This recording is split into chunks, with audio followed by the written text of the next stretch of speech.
มาสุงค่ามาสุงค่ามาสุงค่ามาสุงค่ามาสุงค่ามาสุงค่ามาสุงค่า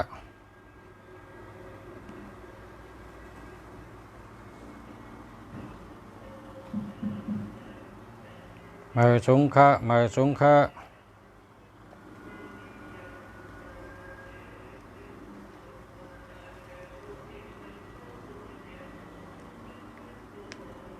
มาสุงค่ายินเอาครับมาสุงค่ามาสุงค่ามาสุงค่ามาสุงค่ามาสุงค่ามาสุงค่า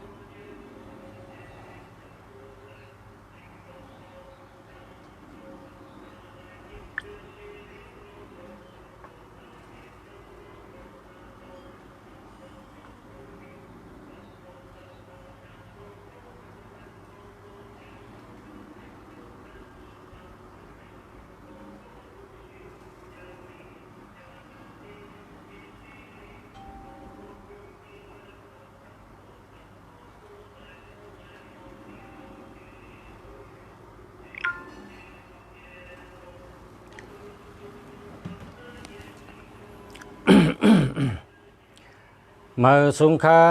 มาสุงค่ามาสุงพ่อแม่พี่น้องเฮาผู้ทำยันเฮากูก็กูก้นค่ะมาสุง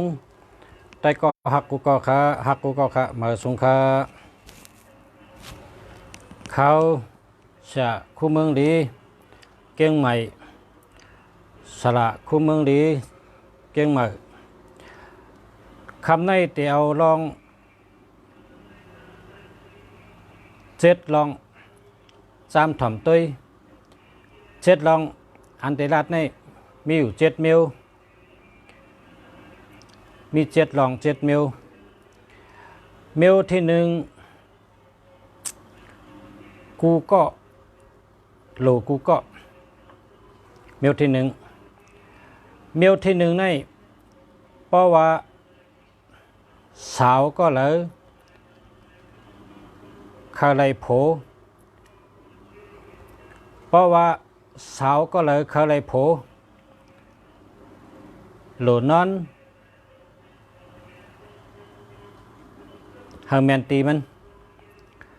พอนอนแมนตีมันไลโผไว้ทนเพราะว่าก้นก้อนหนึ่งนี่กะ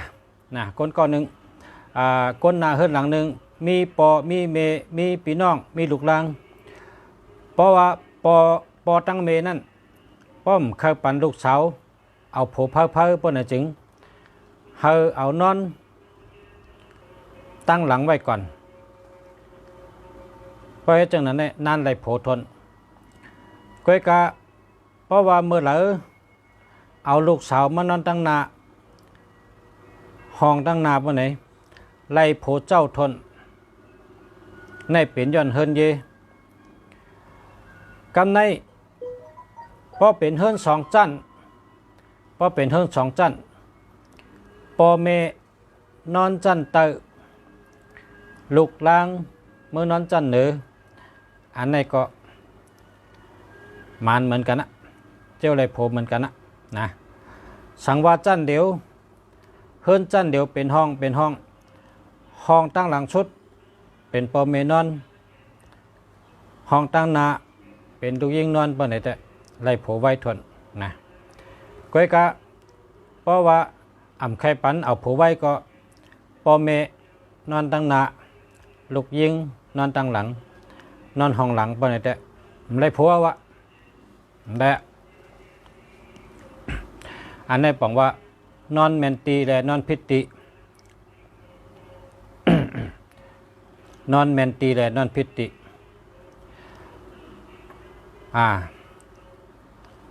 เมื่อไกลว่าเตลัด7 คอแถมทั้งข้อนึงให้เป็น8 คอเพราะว่า8ในเป็นสัตเท8ในเป็นคนมีตัว8ในแคมอาติกเป่งแคม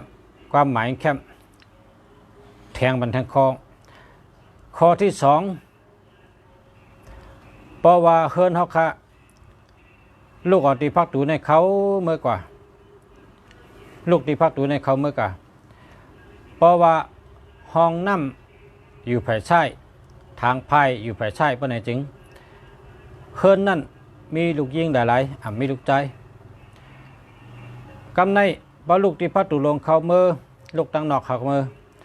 สั่งว่า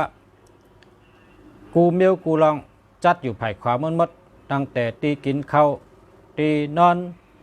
ทางภายห้องน้ำเป็นแต้วนะกับภายขวามืดมดเปิ้นให้จริง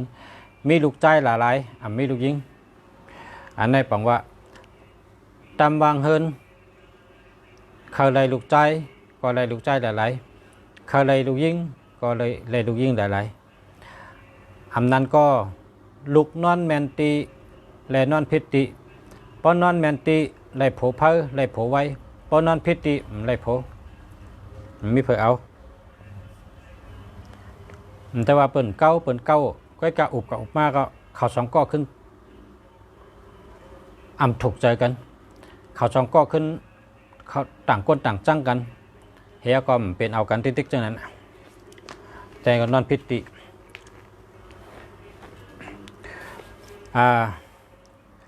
สืบมาแทงข้อที่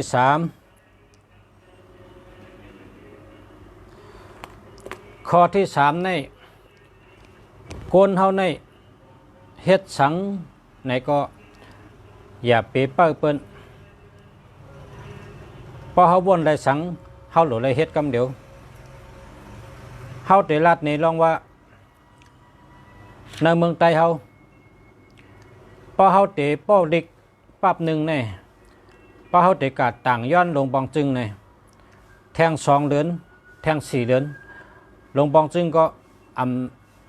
มักมันปันเสปอก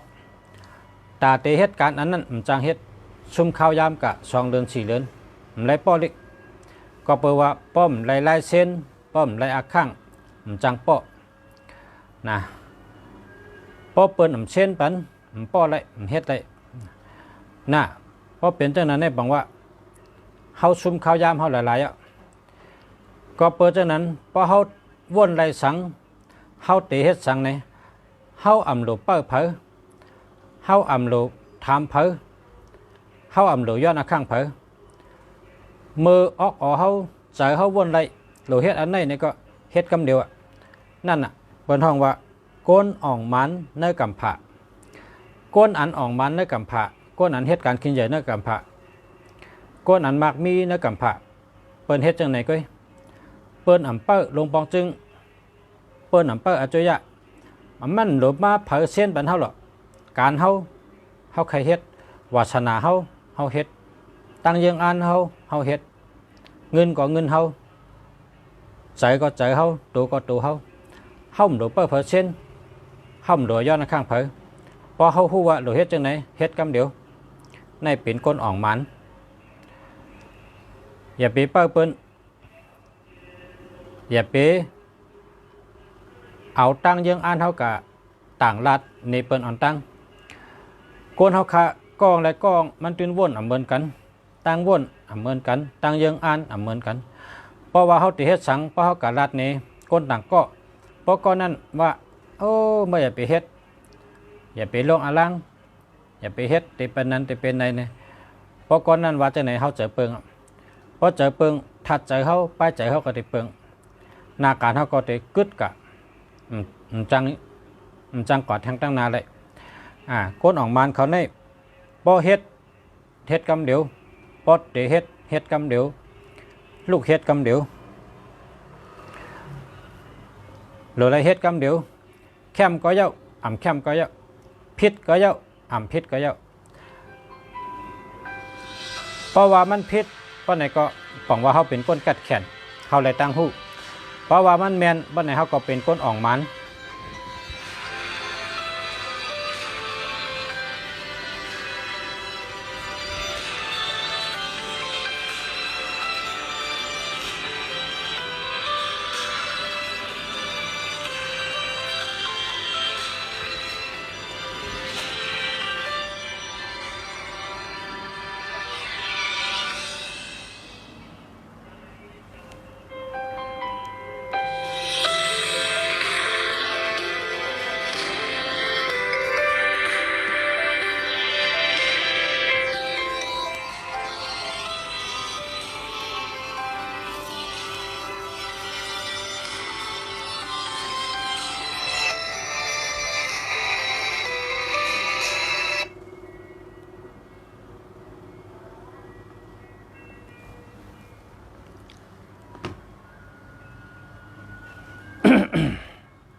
ก้นอ่องมันในกำผาเนี่ย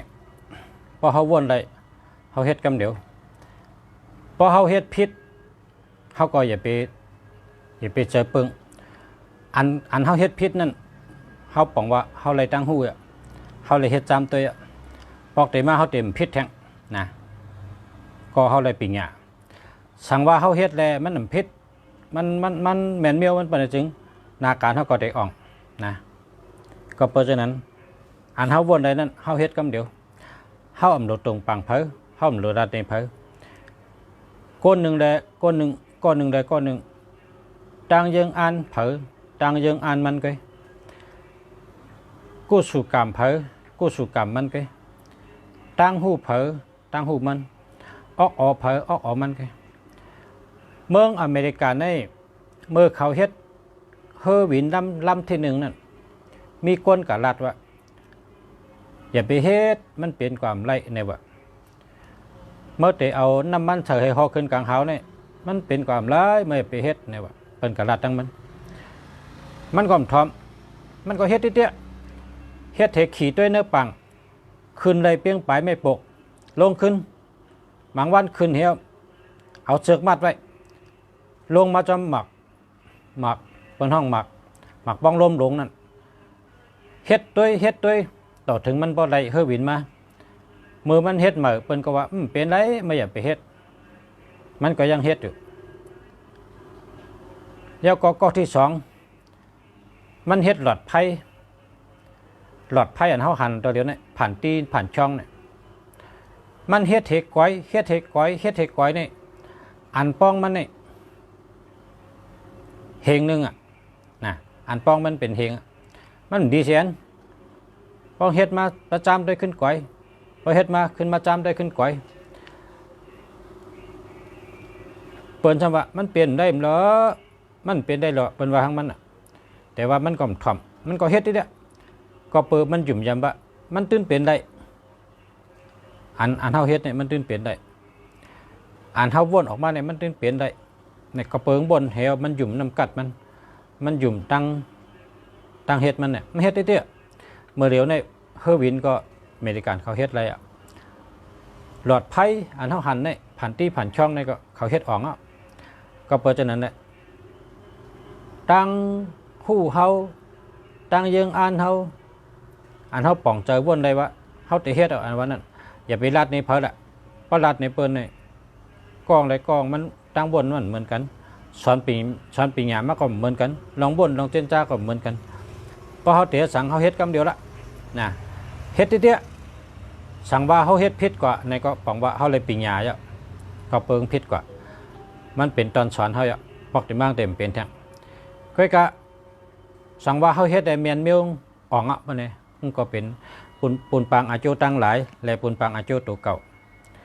ก็เพราะฉะนั้นก้นอ่องมันเขาเฮ็ดติ๊กนะในข้อที่3พอเผยวนได้เฮ็ดกำเดียวข้อที่4สืบเพชร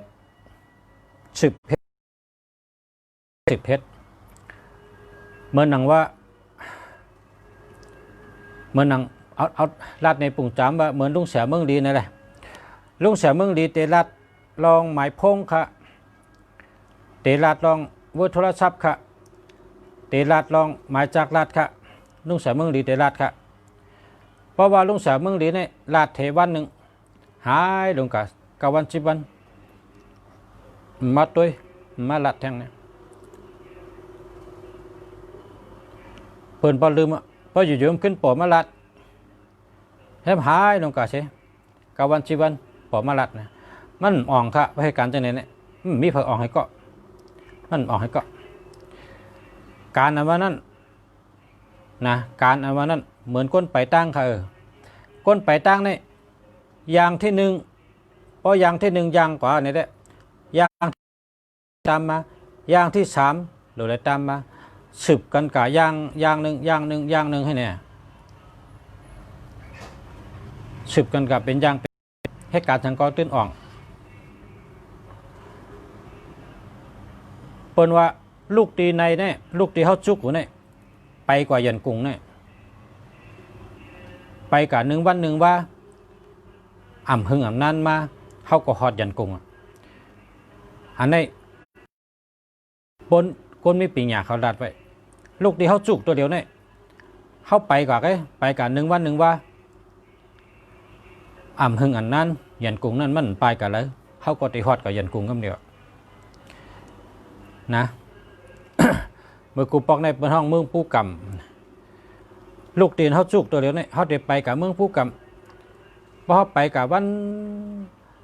10 วันวัน10 วันเมืองผู้กำนั่นมันกว่าเลยครับมันรอดมันแต่อยู่แต่ป่าตีนเขาแต่ได้กับเย็บมันหนู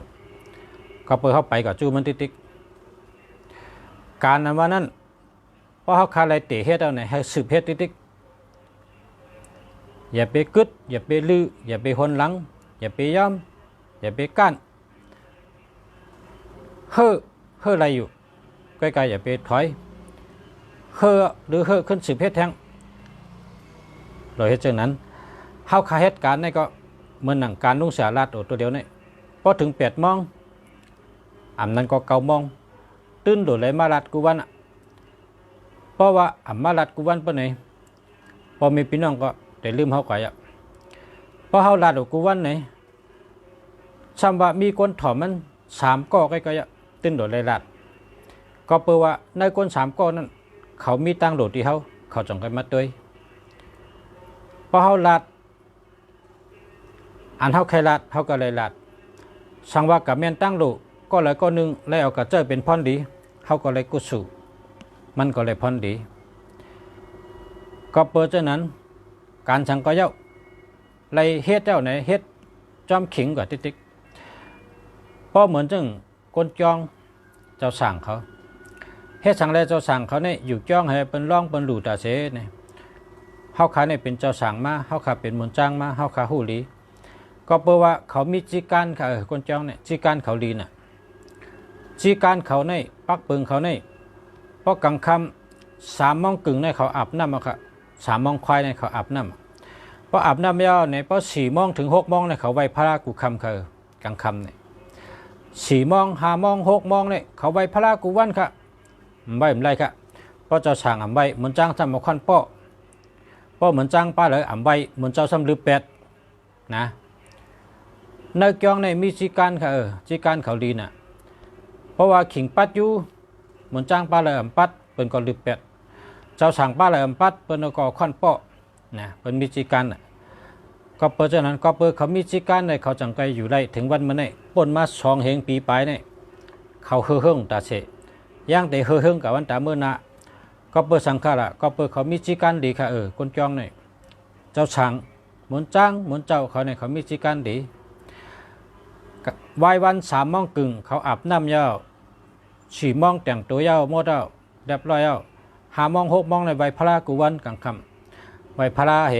หยัดน้ำเหนั่งสมาธิเหอบรมเหอบรมอันว่านั่งสั่งสอนกันเนี่ยกำไตว่าสั่งสอน เขาพูดกันสั่งสอนเมื่อในเหมือนเจ้าหลวงเมื่อพวกเหมือนจ้างป้างป้างพูดกันสั่งสอน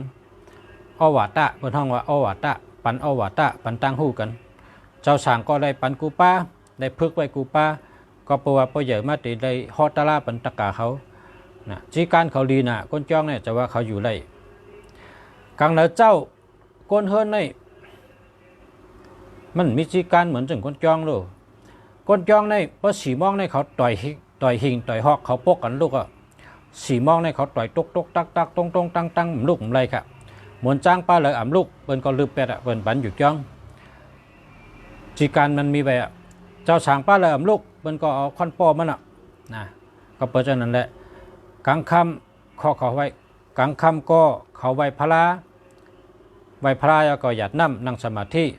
แล้วก็ปันอวตารกันกูวันกลางเดือนเจ้าเขาก็ลุกไหวพระเต็มเจ้านะพอไหวพระเจ้านั่งสมาธิเผยเมตตาเจ้ากับตุ้งซ้อมเท่านี้ก็เปิดเขามีจิกันน่ะก้นนี่พอตัวเก่ามีจิกันเนี่ยมันตื่นอยู่ในกุฏิมันตื่นขึ้นเหยื่อกุฏิมันตื่นอ่องกุฏิ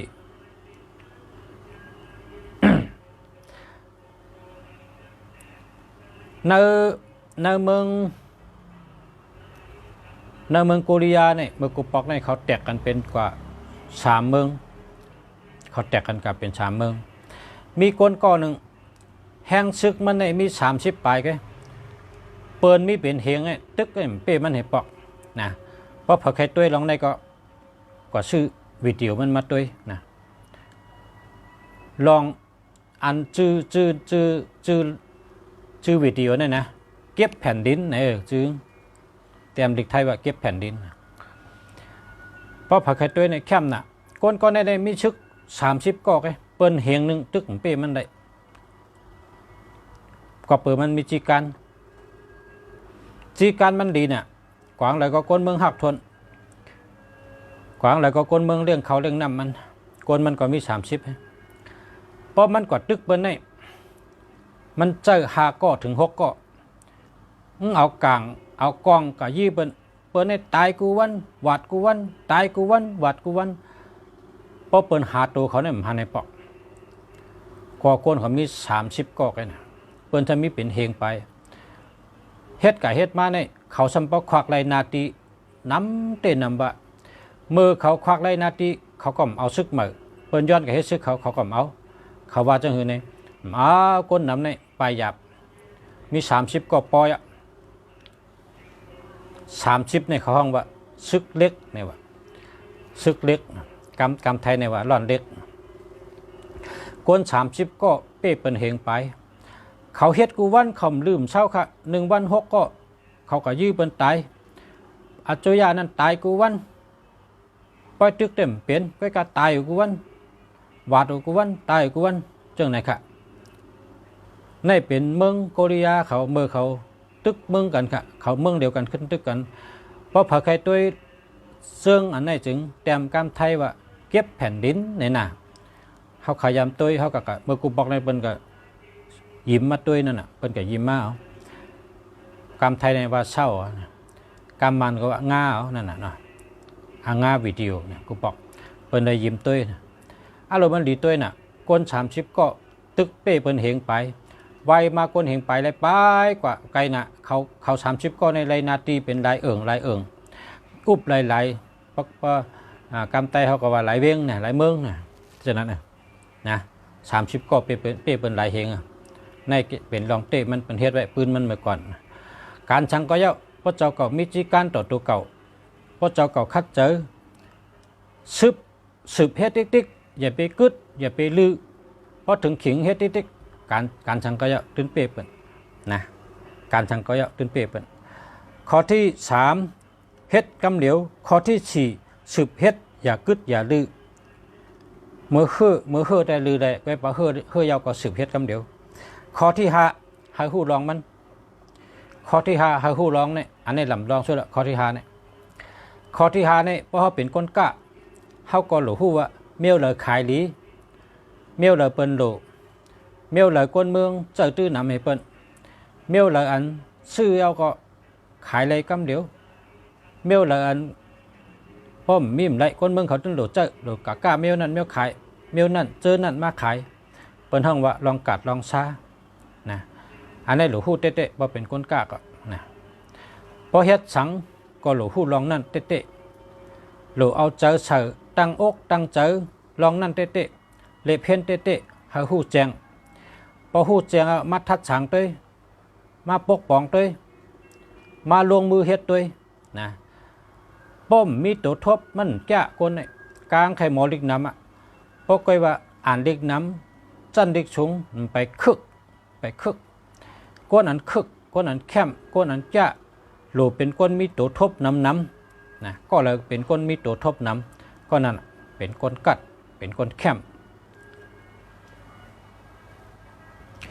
เพราะเผอเคยเป็นก้นแคมเพราะเผอเคยเป็นพิเศษนะหลูเป็นก้นอันเฮ็ดตัวทบนะเล็บเห็นหู้หลูหู้น้ำอ่านเล็กหลูอ่านน้ำทัดสางด้วยเฮ็ดลงมือทบ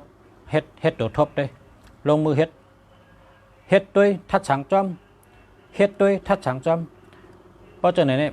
ขึ้นทัดสางตัวเก่านะมันจะว่ากับทัดสางเปิดทัดสางตัวเก่าทัดสางไล่เฮ็ดตัวเก่าไล่เฮ็ดไล่สางตัวเก่าไล่ลัดไล่จ่าตัวเก่าไล่เฮ็ดไล่สางเจ้าเก่า อันโตเจ้าเก่าลงมือเฮ็ดตัวนั้นขึ้นทัดฉางขึ้นทั้งก้อยมันจะว่ากับทัดฉางเปิ้นทัดฉางเปิ้นได้หรอของเปิ้นเนาะกับเปิ้นจังเฮากำเปิ้นหลาเฮาเปิ้นมันเสียงเฮาห้ำหลกับทัดฉางมันตัวเผอเจอมันเฮาหลขึ้นทัดฉางตัวเก่าเฮาหลขึ้นตำบางปักเปิงตัวเก่าเนี่ยปักเปิงลีก็หลเฮาตัวเก่าเนี่ยมีปักเปิงคู่รองอันก็วางก็หลเป็นเจ้าเก่าเนี่ยคู่ขึ้นรองตัวเก่าเนี่ยนะคู่นำกัดตัวเก่าคู่ไล่เฮ็ดไล่สร้างตัวเก่าคู่ว่าเจ้าเก่าเฮ็ดไล่เจ้าเก่าเฮ็ดพิษเป็นทั้งอันพิษนั้นเป็นตอนสอนทั้งเฮ็ดแทงเจ้าเก่าเฮ็ดไปแคมเป็นทั้งเฮ็ดแทงมันติดแคมตอนมาเฮาคู่รองมันเพราะเป็นก้นก้าซุ่มเป็นทั้งก้นก้าซุ่มนี่ยังจ้ากว่านะก้าซุ่มน่ะอันเฮากล้าชุ่มนั่นน่ะเขาจังไปพูดว่าอ๋อเปิ้นเฮ็ดไหนให้ลายกล้าเขาในมันไปแม่นให้จะวางชุ่มก็ขายอ่ะว่าถึงกิ่งขายดอกขายอ่ะกล้าเมียดเจ้ากล้าชุ่มก็เยอะนะเมียดก็กินชุ่มก็ลองมันเป็นสภาวะมันอย่าไปตื้อเจออย่าไปวนขวางอย่าไปหนหลังอย่าไปยอมกั้นข้อที่5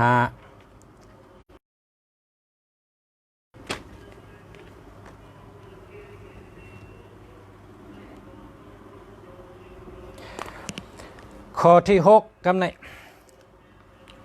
ข้อที่6นี่พึกเคยตัวเก่า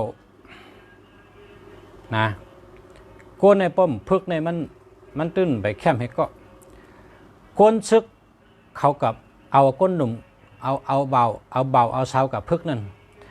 เขาพึกซึกนั่นมันมีพันเดียวก้นในป้อกับพึกซึกเนี่ยมันหูจีการหูปักเปิงอยู่จอมก้นเป็นมุกเป็นหมู่เป็นกอหมอลาดหมอเข้าออกกันหูหันกวางตัวคิงแก่นแข็งแห้งทัดเจอแก่นแข็งมีปักเปิงนะอันเปิ้นข้องกับพึกกันวันนั้นพึกสอนซึกกันวันนั้นมันมีพันดีนำหนักนะอำจะว่ากับพึกซึกเหตุกับตึกอย่างชูก็จะตึกนั่นตอนหนึ่งก็อันพึกนั่นทำบ่อะไรพันดีนำหนาว่าก้นกับพึกในพันดีนำทวนตัวคิงแก่นแข็งเส้นเลือดแก่นแข็งทัดเจอแก่นแข็งปิ่งหยาโตตอนลองมออยู่จอมกันเป็นมุกเป็นหมู่เป็นจุ้มไหลตังหูไหลจอมปักเปิงจีกันอันฉลาดสอนไหลเฮ็ดจอมความสั่งมือฉลาดเจ้าไหลว่าตั้งหูในเหมือนหนังเขากับขึ้นห้องเฮ็ดเหมือนห้องเฮ็ดอันในห้องเฮ็ดซึกในช่ำแคมหรือห้องเฮ็ดต่างเมียวห้องเฮ็ดต่างเมียวในหมังเมียวในเอาเงินซื้อยังไรแต่ห้องเฮ็ดซึกในซื้อไรตัวเขาลูกเรียนเดี๋ยวเจ้าเพราะเสียงนกหวีดปรี๊ดนี่แหละตื่นหนุนลูกอ่ะมันเมียวตานอนเอานั่งหายกับจอมเสียงนกหวีดหมดอ่ะนะเพราะเสียงนกหวีดดังนี่ลูกหมดอ่ะยอมือเหม่อ3 วัน 7 วันเนี่ยขาเจ็บหมดอ่ะฉันขาเพราะเจ็บหมดแอวเจ็บหมดเนื้อเจ็บหมดปวดเหมือนปอปมบอกขึงกว่านี่เนี่ยขาเนี่ยเหมือนตุ่มไม้นั่นน่ะนะลมก็เจ็บเปิ้นปิดก็เจ็บเลียนที่ก็เห่อมันหลีมันมีพันดีกับเพราะฉะนั้นแหละพึกเข้าตัวเก่าแก่นแข็งพึกเข้าตัวเก่ามีน้ำกัดพึกเข้าตัวเก่ามีตั้งหู้นะในข้อที่6เนี่ยพอเป็นก้นหาเงินซ้ำพึกจังหือขลาเนี่ยพอเจ้าเก่าพึกปกป้องตัวเก่าแคมแต่เงินไหนมาหาเจ้าเก่าก็เจ้าเก่าโลกหามันหรอเงินนั่นเจ้าเก่าพึกด้วยเลยพึกเข้าตัวเจ้าเก่าแมนตั้งโลก้นตั้งนำเลยพึกเข้าตัวเจ้าเก่าเนี่ยแมนอโลก้นตั้งนำเลยเพราะเจ้าเก่าพึกอะไรพวกไหนเงินมันมาจู่เจ้าเก่าก็เจ้าเก่าโลแลนกับหาเงินหรอเจ้าเก่านั่งอยู่ที่ไหนเงินก็ลูกต่างตีมาอยู่ไกลๆก็มาก็เปิดเจ้าเก่าพึกเฮอร์แมน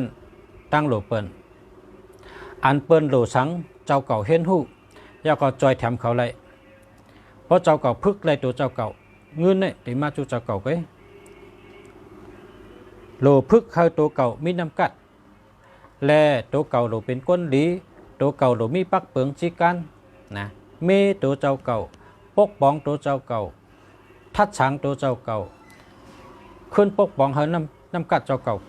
อันโหลแทงนั้นให้มันนำมาให้มันไหลมาให้มันโตตอนขึ้นมาติ๊กๆนะในข้อที่6เงินที่มาหากุยข้อที่7นะข้อที่7ก็พอเป็นก้นจ้องก็ว่าวิเน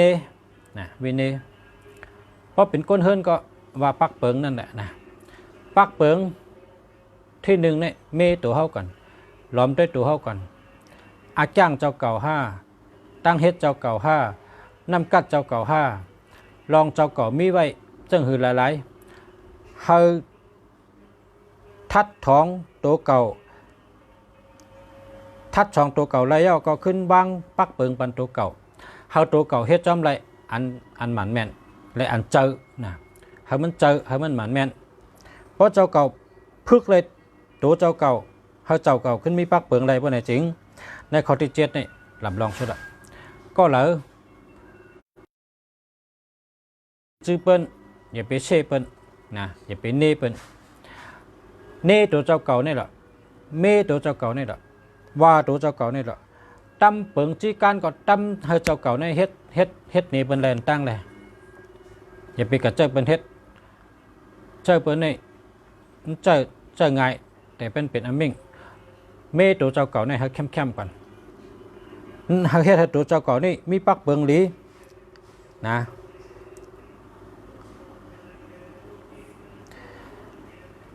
ตัวก้นในโลเหมือนจังละปอดตัวเฮาแก่กอดด้วยหัดทรายค่ะเลย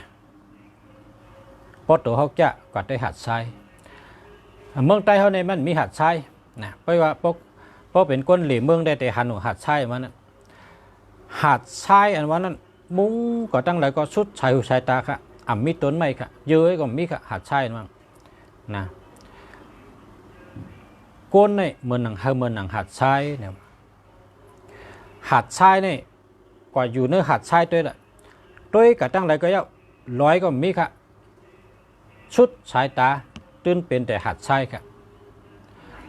หัดทรายนั่นป้อหลอมต้วยป้อมเจ้าปิงหยาให้ด้วยเด้แลบดีจ่อชุดอ่ะป้อมเจ้าปิงหยาป้อมเจ้าสติป้อกล้วยหลอมด้วยเหว่าปางดินอ่ะแลบจ่อน่ะเนี่ย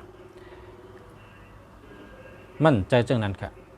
ป้อเจ้าสติปิงหยาให้ด้วยป้อไหนหัดชายเนี่ยลีโกชุดยาวโตเลเสธรรมชาติยั่งเป้มันเลยธรรมชาติเป็นอย่างข้าละต้นไม้ต้นเยอะลูกเตอปื้นดินต่ำขึ้นหัดใช้ใหญ่เลยเนี่ยมีเหมียวค่ะมีต้นเยอะต้นก็มีต้นไม่ต้นก็มีกอบสังขละก็เปิดหัดใช้เนี่ยเขามีจีการเข้มน่ะเขาเม็ดหนึ่งเลยเม็ดหนึ่งเขาสืบซ่อนทับถมไว้เป็นหมื่นทับเป็นแสนทับค่ะเม็ดชายเนี่ยเพิ่มนับเลยก็เพราะฉะนั้นเลยเยอะอันเด็ดต่ำขึ้นมาเนื้อเกเขาให้ได้เยอะเลยเนี่ยมันมีเยอะสังเหมียวมันมีต้นไม่สังเยอะเลยนะเพราะเจ้าเก่าเฮ็ดไรเหมือนหัดชายก็ถือว่าเจ้าเก่าเป็นก้นนั้นเดสใครเฮ็ดสังก็เดเฮ็ดไรแต่ใครเฮ็ดสังก็เดเฮ็ดไรหัดชายเป็นธรรมชาติไรย้อนเขาอันหนึ่งเลยอันหนึ่งกับไก่จับมือกันเลยแน่นหนาเป็นหมื่นทับเป็นแสนทับอยู่ไว้มาล้านปีเช่นนั้นครับโกนเฮานะเหมือนข้าวไก่ลัดล่อป้อมมีหมักก่อนเลยนะโกนป้อมมีเกาะมันยึงเยอะเลยอาสังก็จะโหลเลยมีเกาะอันว่านั้นโหลเป็นเกาะที่ปลายวนเหมือนกันวัชนาเหมือนกันต่างยังอ่านเหมือนกันต่างอ่านเฮาเตกว่าตีเฮาเตกว่าเหตุการณ์ตีเร็วกัน เป็นเช่นนั้นโฮมมือกันทับมาทับจันเอาจันจันเอาจันทับมาทับอีหังก็มาจิ้มเนื้อเกเขาแตกกันเลยในเป็นธรรมชาติก็กะปกวนเขาก็เหมือนหนังหัดใช้นะครับเนื้อหัดใช้นั้นมิตรต้นไม่สังมิตรต้นเยอะสังเยอะเลยคนเขาก็พอเขาหมอเข้าป่องเจอตีกันเข้าหากันกับสืบกันอุบโอ้กันแลกลายกันจอยแถมกันจับมือกันเฮ็ดช่างก็ฮู้กะเหมือนหัดใช้ได้ทางดีก็กะมีเผยยาได้หัดใช้เนี่ยข้อที่8การเห็นฮู้โหลฮู้ตั้งอันดีและตั้งอันอำลีก้นกะโหลซุ่มและโหลเมียด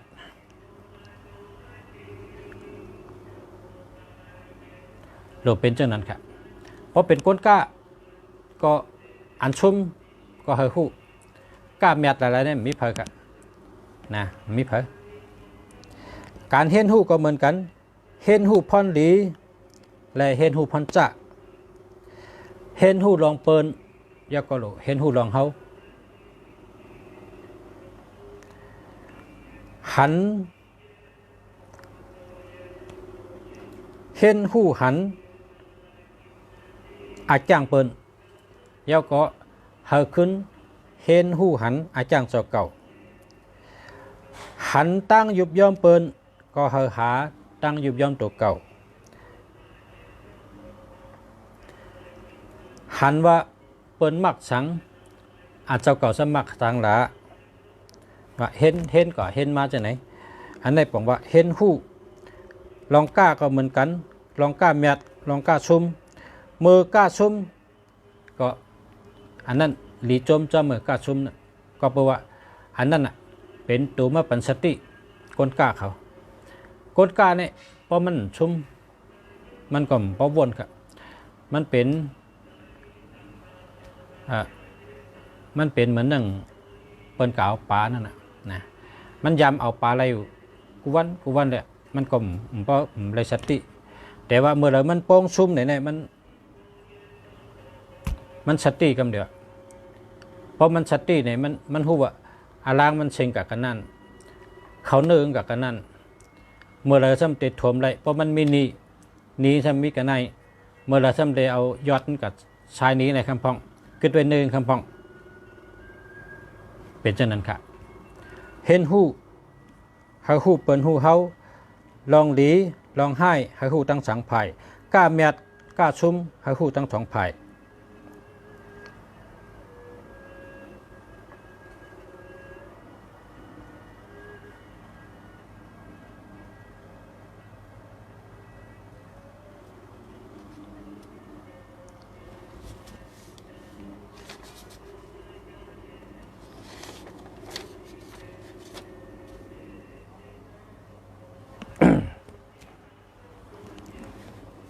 อ่านได้ขันกันนะเป็นเตรียมไปตั้งเด็กไทยค่ะ เอาค่ะของว่าพวกเขาค่ะเฮ็ดสังก็เยาเฮาป่องเจอสังว่าไปป่องก็เฮาสืบเห็นกว่าเฮาป่องเอาไหนมือเฮาเลยมาจอยแถมก้นหนึ่งก็สองก็มีกาขันใหญ่หรือเฮาอยู่หลายๆนะครับว่า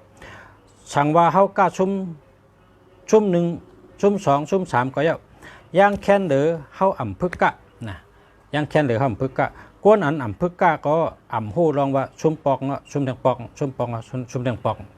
ก้นอันชุ่ม1ปอกชุ่ม2ปอกชุ่ม3ปอกนะพอหึงมาก้นก้อนนั่นน่ะได้ขึ้นเป็นก้นแก่ก้นก้าเม็ด1ปอก2ปอก3ปอก4ปอกตูกะตั้งหนาผู้ลองกาดผู้ลองกล้าขายขันกุ่นกาดขึ้นลงผู้ลองอย่าฉีอุตู้ผ้าผลก้นผูกชอมเข้าในเขาผูกสังออกไรสังอีหังออกนำหรือเป็นเนื้อเข้าในผู้ลองหับซื้อสินขันกุ่นเชกุ่นขันกุ่นเมื่อเร็วในชื่อไร กาหือขายเลยกาหือตีเลยก้นอันเจอเมียวในนำเลยเปิ้นเห็นหูลองกัดนะลองกัดอันเฮาเฮ็ดการกานั่นกัดอันเฮาเฮ็ดการกานั่นเฮาเห็นหูกูตีแลกูเหลือนกูข้าวใหม่ข้าวผลข้าวกัดเฮาเห็นหูกะจอมตัวไหนอันนี้เปิ้นว่าคนเห็นหูลองการกัดและลองการกาขายนะครับปิ่นได้พองเนาะก็แค่นเฮมีเผยเอามารัดเนาะก็พึกรัดติ๊กๆอ่ะอันข้าวออกมาเอามาปิ่นให้รัดในก็พึกรัดติ๊กๆมันจะเป็นพรดีกลับเมื่อเดี๋ยวในเปิ้นพึกกันเนอจังไหนค่ะพึกกันเนอพงในค่ะเนาะกับตัวจังนั้นแหละก็อะไรก็ลีอย่าไปโกอย่าไปอายอย่าไปกึดหึงนะ3ข้อกามบาโกนบ้างเพราะเขาโกนี่เพราะเขาโกติ๊กๆนี่เจอโกฮอบแดดเลยเพราะเขามาเฮ็ดกำเดียวอย่าไปโกอย่าไปอายนะตัวเปิ้นน้ำอายเปิ้นนักกำผานี่เปิ้นขึ้นใหญ่มาสูงนั้นเปิ้นพึกเปิ้นโกเปิ้นปนมาเปิ้นอายเปิ้นเฮ็ดนะอย่าไปอยู่ไรอย่าไปกึดถึงอันว่านั้นเพราะเขากึดเนื้อข้างเหลือนในเขาเฮ็ดป่นกับแทงเหลือนก็ซุ่ม30 วันเพราะกึดแต่3 เดือนเฮ็ดก็ป่นกับแทง3 เดือนเพราะ6 เดือนเฮ็ดป่นกับแทง6 เดือนเพราะปีนี้เฮ็ดปีที่มาต้องก็เฮ็ดนี่ก็ป่นกับแทงปีนึงก้นมันก็ว่าลูกอ่อนตาในก็มาลาให้สังเปิ้นยุ่มดอกนี่มันเจอลูกอ่อนก็เยอะเพราะมีปัญญาเพราะมีตั้งหู้เพราะมีน้ำกัดพอเลียดเซลลาดลูกอ่อนก็หลูลาดคำพองว่าเท่าไหนโหปอหอก็ได้ลาเที่ยงละเจอหลูลาเด้อก้นเมืองหลวงนี่ตีเมืองอันคาอยู่นี่ผู้นำหลวงนี่เป็นก้นโหหอกหลายๆก้นโหหอกนั่นแหละตั้งหูเขานำเขาเลยคามลองไม้ลองกัดอย่าสีอู้ตู้ภาพผลมานำไหนเขาจะนั้นแค่เฮาโดดแค่โดดให้เขาลัดน้ำมือก้นโหหอกเนี่ยแค่มีตั้งหูน้ำลูกอ่อนลีลาดอันวันนั้นเจอลูกอ่อนแค่ลูลาดก็เปิดลูกอ่อนนี่ไว้พิบเขาลีงานเขาเล็ดป้ายวนเขาเล็ดเลือดเขาเล็ดการตัดสินใจเขาเล็ดลองต้องมัดชาเขาลีงานลีมัดชาลีลูกพึกเพราะพึกไว้เป็นลูกอ่อนบ้านเมืองเลยแต่เป็นก้นหลงบ้านเมืองก้นเท่าหลูลาติ๊กๆอันวันนั้นก้นเท่าในกอเปอร์มันหมักไหนนะมันหมักไหนปีหญ้าเขาเนี่ยมีเป็นตุ้มกูเมียวเขาหลูมาถักให้ย่อยลงเหมือนอย่างก้นถักแปลกมันก็แปลกในป้องใหญ่นะในเปิ่นตุดบอกเร็วรู้เปิ่นพัดถักให้ไตกูคำแรงกูคำแปลกเนี่ยแปลกมันก้นมีตั้งหูก็เหมือนนั้นก้นน้ำพองเนี่ยเขานำหนาตั้งหูเขาเนี่ยป้อห่อมปันเขาลัดเสลายโดยให้เขาลัดน้ำก้นเท่าก็นะก็เปิงก้นเท่าเนี่ยตั้งหูเขานำหนาเหมือนจังแปลกมันนั่นแปลกมันเนี่ยบ่เป็นก้นวันนอกได้หูกับแปลกมันเป็นถักเอา1 คำ1 อิฐไตเนี่ยแรงกูคำเมืองเขาเนี่ยไพ่ผ้าก็มีเหยียนฉีก็มีเป็นเจอแปลกด้วยนะก็เพราะฉะนั้นก้นเท่าเขาในเขามีตั้งหูนำหนาเหมือนจังตุ่มเปียกมันนั่นถักออกมาไตก็เลี้ยงเตี้ยนะมันเชียงเลยเพราะสักขำเชียงมันเชียงปอกนะก็เพราะฉะนั้นเขาหลูให้เขาลัดน้ำคนเท่าก็ลูกอ่อนก็หลูลัดน้ำก็เพิ่งเป็นการปกป้องตัวเก่าปกป้องเพราะว่าเจ้าเก่าเฮ็ดให้เจ้าเก่ามีน้ำกัดหรือเจ้าเก่ามาแทงเฮ็ดให้เจ้าเก่าจะเป็นคนแก่คนเลียดคนรักคนเลียดเชลกับวันเมื่อนาแทงเส้นใดก็เยอะปานใดก็เยอะเจิ้งหือก็เยอะตื่นโดพึกตื่นโดพึกพอเขาพึกลัดซ้ำไปว่ามีคนถ่อมมัน3 ก็เขาก็พอใจในเขา3 ก็นั่นเขามีตั้งโหลดที่เขาพอห่อมมาลัดเขาก็ไรหู้มี3 ก็เขาจมหนาวพอ1 แค่นมีน้ำ1 แค่นดี1 แค่นมีน้ำ1 แค่นดี1 น้ำ1 แค่นจม เปิ้นน้ำเปิ้นหลีเฮาน้ำเฮาหลีเฮาหลุดเลยจอยกันเฮ็ดเธอตื่นตัวไว้ๆนะเฮ็ดเธอตื่นตัวไว้ๆการไปมักมีเมื่อเร็วอันเปิ้นเฮ็ดอยู่ปอดมัดด้วยง่ายในผูกพักเขียวไว้ก็พอมีติขายมันจำว่าเป็นชัดเทนะผูกพักเขียวก็ผูกพักเขียวเนี่ยอย่าไปถังเล็กนะมีปลุงกองอ่ะมันเฮ็ดนามือมันเฮ็ดนาเนี่ยขบปีเนี่ยมันเลย5-6 หมื่นเงินไทยเนี่ยมันว่าหยาบก็หยาบนะกำซื้อเมียวนั่นกำซื้อเมียวนี่เมื่อเหลือในน้ำเฮ็ดอ่ะน้ำมันเฮ็ดค่ะมันผูกพักกำจ้อนขายค่ะมันผูกครับพักกำจ้อนขายเนี่ยไรกะหือเนี่ยปีค่ะไรค่าพักกำจ้อน1 วันทำได้กะหือค่าเนี่ย1 วันทำไร2,000เขาว่าเอาขาย1 วันน่ะต่อวันเนี่ยไร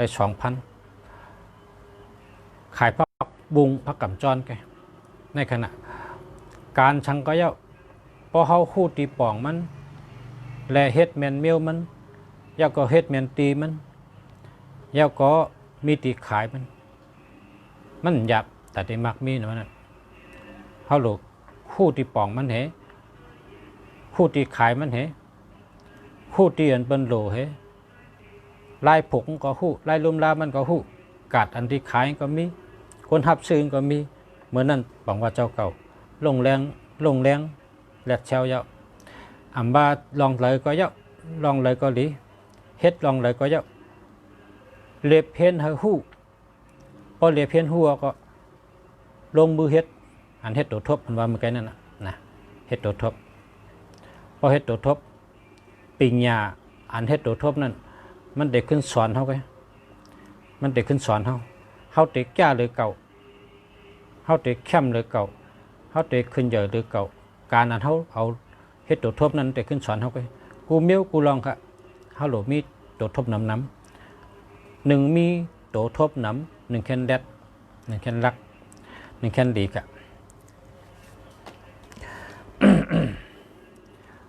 โอ้กึดนำเขายำการในตัวหมายพงก่อนนะ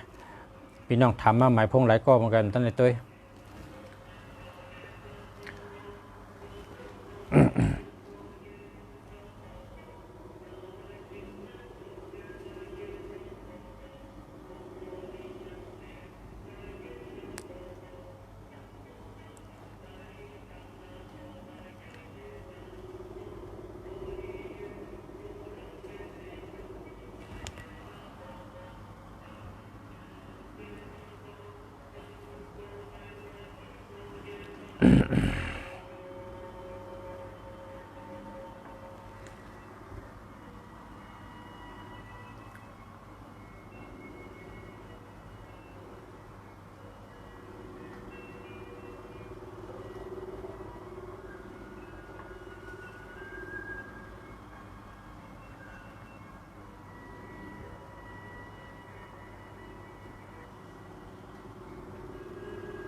ทำคำว่าเหมือนกันละอ่านตั้นมันก็ไว้น่ะ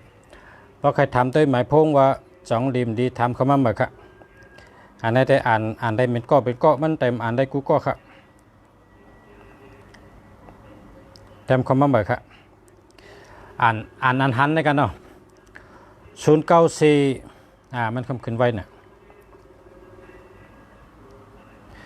0944235798นะอันนี้ดีจักครับนะ0968200797อันนี้0นำนะหาเหมือนเนาะ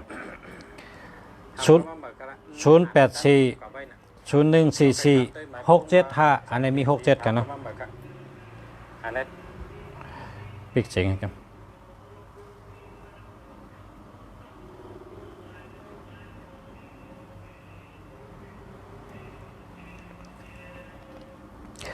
066 00 1128อันนี้ศูนย์นำนะครับเนาะ093 141 5574อันนี้มี31กันเนาะทำมาครับ094 661 9878อันนี้เป็นคนมีเงินแก่เนี่ย878 828อันนี้เป็นสเตนะอันนี้มี878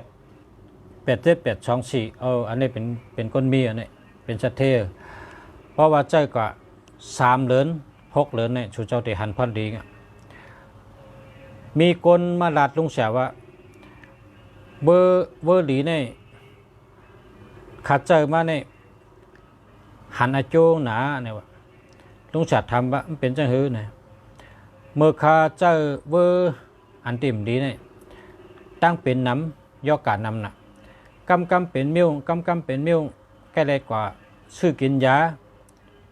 กว่าคลินิกกว่าเซคันกว่าห้องยาใกล้เลยกว่านะครับก้อยกะโจคาซื้อหมายพงหลีมาเจอเนี่ยอยู่ลีกินวันตัดเส3 ปีมาเนี่ยมันเปลี่ยนใช้ปอกนะครับว่า3 ปีมาเนี่ยมันเปลี่ยนทางในปอกตั้งแต่ชื่อหมายพงหลีเนี่ยหมายพงหลีเนี่ยก็เปิดทัดเป็นอันดีพอมีพี่น้องเขาก็ให้เจออันดีเนาะป้อมดีก็อย่าไปเจอนะเลือกเจออันดีเพราะว่าอันที่อันดีในสมินำหนักนะ15ปิญญาลีมีคนจอยเมตตาลี24ตั้งหักลีเงินดีเมตตาลี36ตั้งหักลีเมตตาลีลาบลีเงินลี78มีเงินนำไหลเงินนำ28มีเงินนำไหลเงินนำ46 64พออยู่จำก็เกี่ยวใจเชื่อใจ56 65เป็นคนหมอหาเงินเป็นคนแรดลองผ่ายหาเงินหาหลายผ่ายหลายตั้งในข้าวยำเดียวกัน56 65เนี่ย56 65 2882เนี่ยเป็นว่าพ่อเผอมีนะปนตั้งผ่านมันตื้นผ่านอันนี้ สระลัดไว้พอเผอมี56 65 2882นะผ่านพอเผอมี7887นี่ก็มีเงินนำนะไรเงินนำเป็นเช่นนั้นก็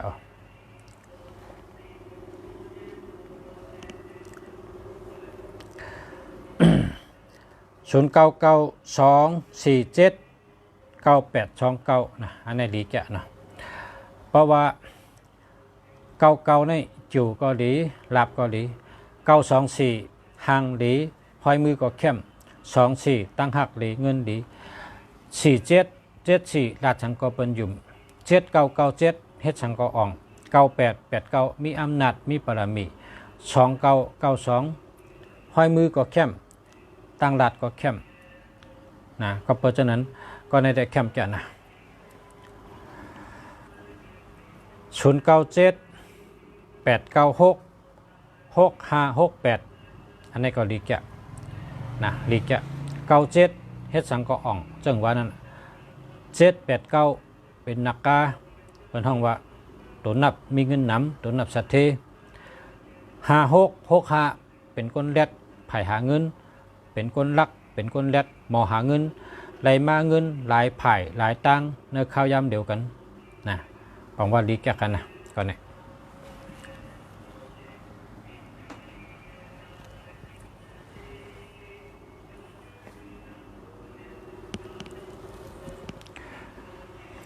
094 037 14257อันนี้เอา8ให้นะ37นี่เป็นใจ37นี่เป็นใจครับ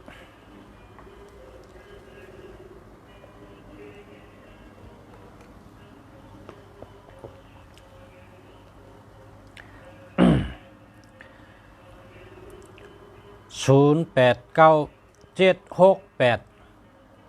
982อันนี้เอา8ให้นะเอา8ให้7667เนี่ยอย่าไปเจออาทิตย์ปีมันบอกว่าเผาเจอ76เผาเจอ67เนี่ย เปิ้นว่าม้วยหลงม้วยหลงมันตื่นดีมันดีเสียเมียวมันตื่นดี092-652-26082อันนี้ก็หามเลยนะเพราะว่าศูนย์นำเพราะว่าหมายพงในป้องดีในศูนย์มีตัวเดียวแก่นะศูนย์มีตัวเดียวแก่เพราะศูนย์นำเนี่ยมันดีแล้วนะศูนย์ในตื่นดีเสียนะศูนย์ในใจก็มันดีศูนย์ในมันเหมือนจังหู้เหลานะหู้เหลาใต้เขาเป็นว่าหู้เหลาเพราะก่อนเนื้อหวยเนื้อลอยเพราะก่อนหญ้าหู้เหลาเนี่ยเป็นโกน่ะเพราะว่าเนื้อหู้เหลาเนี่ยบางทีก็เป็นว่ามีผีบางทีก็เป็นว่ามีงูบางทีก็เป็นว่าตกก็ออกขึ้นแล้วตกหู้เหลาเนี่ยมันตื่นออกมาเลยมันเป็นหู้หมอกหินต้องกับกระป๋องที่ไหนก็เผากำหู้แหละนะก็เพราะฉะนั้นแหละหู้เหลาเนี่ยเป็นโกมันเป็นหล่องเลยเพราะเผอหมายพงในก็ป้องมีศูนย์ก็ป้องว่ามีหู้เหลาในป้องว่ามันดีนะพอไม่เป็นห้องเขาอย่าไปเจอศูนย์แล้วล่ะเพราะเจอศูนย์ในมันกึมมันคงย่อกาน้ำใจก็มันกึมตั้งเฮ็ดก็มันกึมตีอยู่ก็มันกึมมีลองลู่มีลองซุ่มมีลองเจอถัดเจอในโหโหลห้างล่างไว้นะเปิ้นว่าหู้เหลานั่นน่ะหู้เหลาในโหโหลห้างล่างมันมิติยิบมันกึมค่ะนะมันกึมมันตื้นอ่องได้อ่ะบ่มีศูนย์ได้มันตื้นอ่องได้นะว่าจะเห็นก็ว่ามันตื้นอ่องบ่มีศูนย์ได้ก็เพราะว่าไผ่ทัดสางเขาเพราะเมืองไทยในเป็นห้องว่าศูนย์วิจัยเนี่ยไผ่ทัดสางเขาอันเป็นทัดสางออกมาว่าศูนย์เนี่ยนะอยู่กับอันใดอันนั้นก็ก่อยกับคำเดียวจับย่อกะกับคำเดียวนะก็เพราะฉะนั้นเพราะเผอมีศูนย์มีย่อกะในก็ว่าอะไรอ่ะนะเพราะจูเจอเนี่ยตื้นโหลมันอ่ะศูนย์เนี่ยเพราะจูเจอในตื้นโหลมันอ่ะก้อยกะมันปลามาหนึ่งตัวนั้นมันจางให้คืออ่ะนะมันจางให้คือเพราะว่าเตตื้นโลกะศูนย์เนี่ยมันตื้นปันพรดีสั่งเสียมิว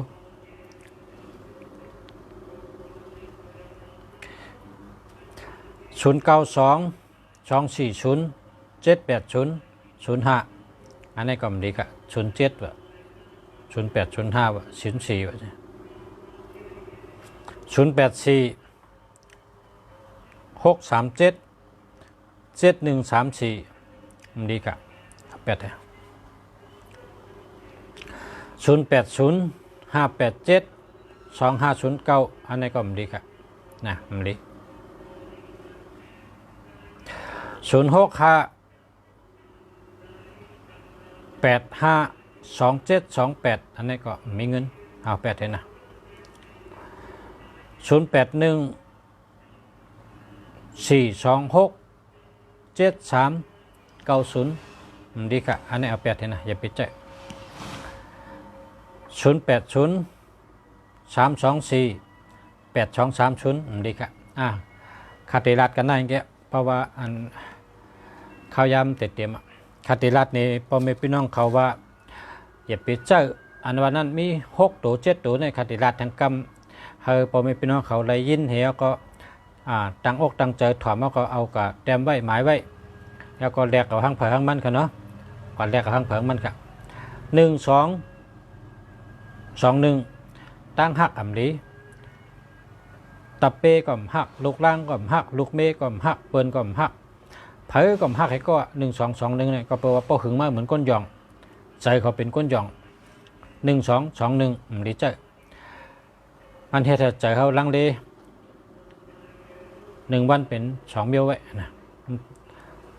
ใจ1วันเป็น2เบี้ยวนั่นกับพวกน้องก้นหย่องนะ1221ดี1331อันนี้ก็ต่อใช้ใหญ่จะปิดจะแก้มจะลำง่ายมีหลับ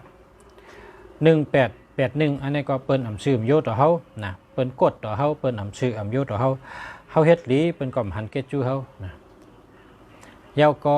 277227ก็มดี72ก็มดีอันนี้มันมีเงินผ่านเงิน3773อันนี้ตัวทุกขะเจอทุกขะเสมกามีเพแทงนะมีเพเมียวอันอ่ำถังและเปลี่ยนมานั่นเพกึ่งกั้งจังยา3773ก็มดีใจ6776อันนี้มวยหลวงอ่ำตันตายก็ตายอ่ำตันลูกก็ลูกอ่ำตันชุ่มก็ชุ่มนะ6776แล้วก็ศูนย์ทำมีตัวเดียวก็นะศูนย์ทำมีตัวเดียวก็ป้อมมีศูนย์หนึ่งแค่เดียวนะครับป้อมมีศูนย์แค่เดียวไปกับป้อมเวมรอดจ้างให้ในก็ให้ศูนย์มีตัวเดียวก็ได้ค่ะเนาะป้อมมีพี่น้องเขายำเต็มอ่ะค่ะ1จุ่มมองเต็มอ่ะที่เขาลัดเนี่ยนะก็ย้อนชูผู้ถมมีเท่ากูก็กูก้นย้อนชูให้ป้อมมีพี่น้องเขาขึ้นใหญ่เฮิงให้ขึ้นใหญ่เฮิงให้ขึ้นใหญ่เฮิงย้อนชูกูก็กูก้นอยู่ดีกินหวานให้การขึ้นใหญ่มาสูงมีเงินมีคำให้อยู่ดีมีเงินให้ห่างดีกึกปืนกูก็กูก้นขามาส่งขาเขาเสียคู่เมืองดีเชียงใหม่ออกลัดลองโดยลองเฮิรนปันป้อมมีพี่น้องเขาและโดยปันหมายจากลัดหมายพงเฮาดีกูก็เฮาได้เจออันดีกูก็เฮามีเงินมีคำนำกินเชียงดุมเชียงเฮาอยู่ดีกินหวานเฮานาการขึ้นใหญ่มาสูงเฮาอายุยืนยาวเฮามีงานเฮามีปีงาโตต้นกันหู้ยาวหู้แทงรักยาวรักแทงหมอยาวหมอแทงมักมียาวมักมีแทงขึ้นใหญ่ยาวขึ้นใหญ่แทงลียาวลีแทงใส่กำกันเนาะมาสงค่ะ